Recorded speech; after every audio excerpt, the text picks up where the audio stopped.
Bonjour à tous, je vous accueille pour ce dimanche de l'unité. Je vous accueille ici dans l'église de Samedan, l'église de la Dorfkirche, donc l'église réformée, pour cette petite méditation du jour. Je suis ici sur la tribune, donc qui est l'orgue, avec l'orgue qui est à ma gauche, et donc avec ce style un peu particulier de cette église, un peu un style baroque comme vous pouvez le constater d'après les décorations.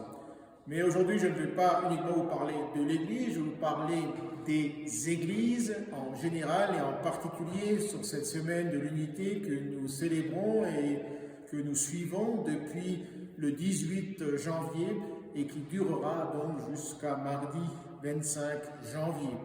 Nous avons, durant ces soirées, célébré des offices dans les différents lieux d'église dans la région ici.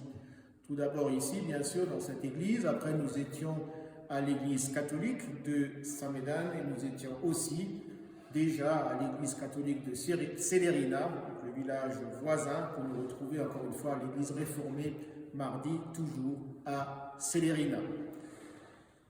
Pour vous parler d'unité, je voudrais juste reprendre quelques mots de la prédication de ce matin, avec notamment ce texte qui a été choisi. Nous avons vu son astre en Orient et nous sommes venus pour l'adorer. C'est ce texte qui sert de fil conducteur à ces différentes soirées, avec ce texte de Matthieu 2, donc, qui nous relate la naissance de Jésus. Que vous dire de plus sur ce texte que vous connaissez par cœur, que les mages ont ensemble poursuivi un but. Ensemble, ils ont décidé de voir le roi des Juifs qui vient de naître et de l'adorer. Ils se sont mis sur la route ensemble, se sont encouragés mutuellement pour aller à la rencontre de cet événement et pour pouvoir être les témoins de la naissance et de cette bonne nouvelle de la naissance de Jésus-Christ.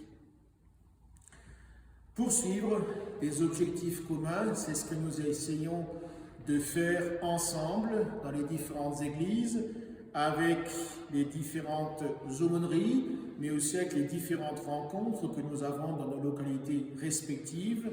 À Samedan, par exemple, nous nous retrouvons pour la semaine de l'unité, mais nous travaillons ensemble aussi à d'autres endroits d'église, d'autres lieux d'église, travail de jeunesse auprès des plus petits, travail aussi en commun, parfois dans le catéchisme, travail en commun aussi auprès des personnes âgées avec des manifestations dont moi-même et le prêtre sommes invités à intervenir. Ça, ce sont des signes de joie et c'est plutôt une bonne nouvelle dans ce monde qui souvent s'entre-déchire et lutte les uns contre les autres. Ici, nous vivons un beau témoignage d'unité. Je vous invite à la prière. Seigneur, nous te disons merci et nous te remercions pour toutes ces rencontres, pour tous ces gestes d'amitié, de fraternité que nous vivons ici, mais aussi que d'autres paroisses, d'autres églises vivent dans d'autres lieux. Nous pouvons être reconnaissants pour ce que nous vivons et nous te disons particulièrement merci. Nous te confions l'avenir, nous te confions aussi le travail à venir, toutes les autres rencontres que nous serons amenés à faire. Nous te prions pour les églises, mais aussi pour les paroisses où ce travail ne marche pas trop bien. Encourage les uns les autres à ne pas baisser les bras. Amen. Je vous souhaite un bon dimanche et restez en santé. Au revoir.